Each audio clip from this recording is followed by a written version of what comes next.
Hello বন্ধুরা, good morning সবাইকে। আশা করব তোমরা সবাই ভালো আছো আর আমিও খুব ভালো আছি। আমি শম্পা ফ্যামিলি ব্লগে সবাইকে ওয়েলকাম।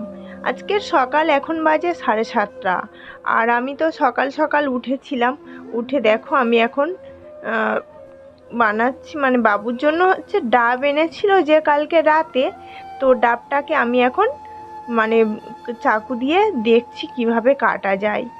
আর একটু মুখটাকে একটু ছুলে এনেছিল যাতে করে ঘরে এটাকে ভালোভাবে জলটা বার করতে পারি। আর এটা ছিল না, মানে অন্য দিন আমাদের এখানে 60 টাকায় ডাব পাওয়া যায়, আর এটা আসছিল মার্কেট থেকে, পেয়েছে, একটা মার্কেট বসে বুধবারে, তো ওখান থেকেই পেয়েছিল। আর এমনি নর্মাল কিনতে গেলে না 60 টাকা করে নেয়, কিন্তু এর মধ্যে জানো তো বন্ধুরা এতটা পরিমাণে জল ছিল, নিয়েছিল কিন্তু 30 টাকা। আর কিন্তু জল ছিল অনেকটা, 60 টাকার থেকেও বেশি। 60 টাকায় যেই ডাবটা নেয় সেই ডাবে এত জল থাকে না, কারণ বাবুদের যে দেওয়ার জন্য না, আমি তো গ্লাসে করে ঢালি, তাহলেই বুঝতে পারি কতটা জল থাকে। তো যাই হোক, ওসব বাদ দাও। আর এখন জানো তো বন্ধুরা দেখো ঘরে এনেছিল 5টা, আর সেখানে একটা কেনার সময় কাটতে গিয়ে মানে বেশি কাটা হয়ে গেছিলো, তার জন্য সেটা খেয়ে এসছিল। আর তারপরে দেখো এটা ছিল কালকেকার দুধ এখানে ছিল, আর এর মধ্যে না মালাই আছে কি আমি সেটা দেখব, তার জন্য ওটা রেখে দিলাম আমি। আর তারপরে দেখো একটু বাইরেটা দেখিয়ে দিই, কিন্তু দেখো এখনও কিন্তু রোদ ওঠেনি, আর এতটা পরিমাণে একটু কুয়াশা পড়েছে। কিন্তু জানো তো বন্ধুরা আমাদের এখানে ঠান্ডা নেই, কিন্তু কুয়াশা পড়েছে কেন জানি না। ঠান্ডা যখন নেই কুয়াশা কেন পড়বে এত? তো ঠিক আছে, যাই হোক। তারপরে দেখো থালা বাসন তো পড়েই আছে, আর মাজতে হবে, যেহেতু আমার তখনও শরীর অতটাই ভালো লাগছিল না। আর বাবু দেখো এখনো ঘুমোচ্ছে, আর হালকা রোদ এসেছে, আর বাবু ঘুমাচ্ছে। বাবু উঠলে বিছানা তুলবো। তার সব কাজকর্ম প্রায় আমার কমপ্লিট, একদম প্রায় নয়, পুরোপুরি মানে কমপ্লিট। সকালের যে কাজকর্ম হয়, যেহেতু ছিল বৃহস্পতিবার, আর বৃহস্পতিবারে দেখো আমার এই দুটো ছোট ছোট ফুলমালা দেয়, আর একটা একটু বড় ফুলমালা দেয়।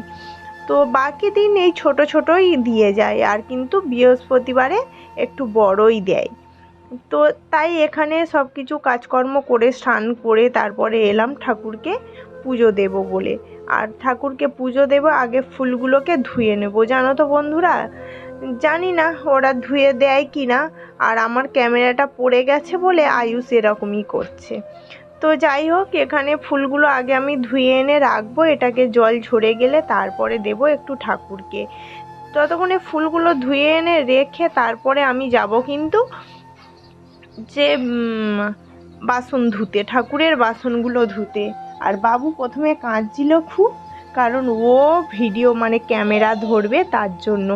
তারপরে এগুলো ফুলগুলো ধুয়ে এনে রাখলাম, তারপরে আমি এবার দিয়ে দিব, ভগবানকে ধূপ দিয়ে দেব। আর আমার এখানে দেয়া না প্রায় কমপ্লিট হয়ে গেছে। আর নিচে যেসব বেলপাতা মানে যা কিছু ফেলে দিয়েছিলাম ওগুলো তুলে একটা প্লাস্টিকের থলিতে রাখি, ওগুলো একসঙ্গে জমা হলে তখন ওই কাজে যাওয়ার সময় নদীতে ফেলে দেয়। তো যাই হোক, ওখানে রেখে আর এখানে হচ্ছে ঝুড়িটা রেখে দিলাম, কারণ এটা ঠাকুরের ফুল ধোয়ার জন্য ঝুড়িটা। আর দেখো আমি এখানেও ঠাকুরকে ধূপ দেওয়া পুরোপুরি কমপ্লিট হয়ে গেছে। আর এখানে দিয়ে দিয়েছি বড় ফুলমালাটা দিয়ে এখানে, আর এটা কিন্তু শুধু বৃহস্পতিবার করে এতটা দেয়। তারপরে রোজের এখানে ছোট ছোট ফুলমালা দিই। আর এখানে দেখো এটা আমাদের গেট, আর গেটের বাইরেটাও এখানে দুটো দুটো ফুল দিই। আর বাইরে এখানে আছে একটা বজরংবলী, আর একটা আছে কিনা মা কালী। তো দুজনকেই ছোট যে ফুলমালাগুলো দেখিয়েছিলাম এখানে দিয়ে দিই। তারপরে দেখো প্রায় কিন্তু 10টা বাজে। তারপরে এলাম, বাবুরা ম্যাগি খাবে, তো তাই একটু ম্যাগি বানিয়ে নিলাম। আর কিছু একটু সিদ্ধ ভাত করে নেব, যেহেতু ছিল বৃহস্পতিবার, তাই সিদ্ধ ভাত কিছু করব। সকালে রান্না করিনি, সিদ্ধ বলতে যা সবজি আছে একটা দুটো সিদ্ধ দেবো, আর বাবুদের জন্য দেখি একটু ডাল সিদ্ধ করব, কারণ ওরা শুধু তো ওই দিয়ে ভাত খেতে পারবে না। তারপরে জানো তো বন্ধুরা, আর দুপুরের পরে খেয়ে মাথাটা খুব খারাপ মানে যন্ত্রণা করছিল, তাই আর তোমাদের সাথে ভিডিও করা হয়নি। আর আমি দেখো এটা রাতে চলে এসেছি। রাতে যেহেতু বেশিরভাগ দিন আমাদের হচ্ছে বৃহস্পতিবারের রাতে না এখন একটু খিচুড়ি খাই, যেহেতু শীতকাল পড়েছে আর শীতের সময় সব কিছু সবজি দিয়ে একদিন একটু খিচুড়ি বানিয়েই নিই। তো তার জন্য দেখো এখানে ফুলকপি, কুমড়ো মানে যা কিছু সবজি থাকে মোটামুটিভাবে প্রায় সব কিছুই থাকে, আর সব কিছু দিয়েই একটু বানিয়ে নিই। দেখো পালং শাকটাও দিয়ে দিয়েছি, আর সব কিছু সবজি। আর এগুলো না মানে শীতকালে একটু পাওয়া যায়, বাকি টাইম অতটা পাওয়া যায় না। তো যাই হোক, ফুলকপি আর পালং শাক তো এমনি সব সময় পাওয়া যায়, কিন্তু কি বলো তো, সিজনের সময় সবজি খাওয়ার মানে সিজনের সবজিটার টেস্ট অন্য রকম লাগে। তো যাই হোক, চালটা ওদিকে কিন্তু বসিয়ে দিয়েছিলাম, দিয়ে সবজিটা কাটছি। চাল ডাল ওইগুলো একটু হয়ে গেলে না, তারপরে আমি সবজিটা কষিয়ে নিয়ে সবজির মধ্যে ওখানে চাল ডালটা দিয়ে কড়ার মধ্যে বানিয়ে নেব, কারণ টোপটা অনেকটা ছোট, টোপের মধ্যে হবে না, তাই কড়াইতে বানিয়ে নেব। আর আমি এখানে সবজি কাটছিলাম, বাবুরা কিন্তু প্রচুর মানে চিল্লামিল্লি করে খেলছিল। তো তাই আমি ভাবলাম যে থাক ওরাই খেলুক, কারণ ঘরের মধ্যেই ওরা খেলে, বাইরে তো কোথাও যায় না তেমন।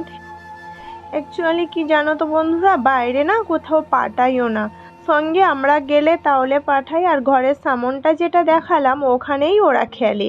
আর এটা ছিল দেখো অনেক দিনের একটু মানে পেঁপে, তাই বললাম পেঁপেটাও হাফ দিয়ে দিই।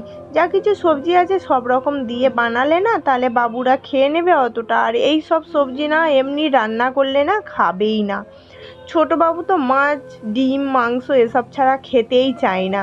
আর দেখো যা কিছু ফুলকপি, আলু, কুমড়ো, পেঁপে আর বটবটি দিয়েই মানে বানিয়ে নিচ্ছে খিচুড়িটা। আর দেখো বললাম না ওটা সিদ্ধ তারপরে জানো তো বন্ধুরা, বাবু আমার সঙ্গে একটু মস্তি করছিল, করার পরে দেখো আমার এখানে খিচুড়িটা কমপ্লিট হয়ে গেছে। ঘি দিয়েছি, বাটার দিয়েছি, পুরোপুরি কমপ্লিট। আর যেহেতু নিরামিষ তো তার জন্য ঘি বাটার দিলে না খেতে খুব ভালো লাগে। শুধু কি আর খিচুড়ি ভালো লাগে বন্ধুরা, তো যখন পাঁপড় থাকে পাঁপড় ভাজি, তো পাঁপড় ছিল না তাই বেগুন ভাজা করছি। আজকেকার আমরা রাতের খাবারটা খিচুড়ি আর বেগুন ভাজা খেয়ে নিই। তোমরা সবাই ভালো থাকবে, সুস্থ থাকবে, আর চ্যানেলটা সাবস্ক্রাইব করে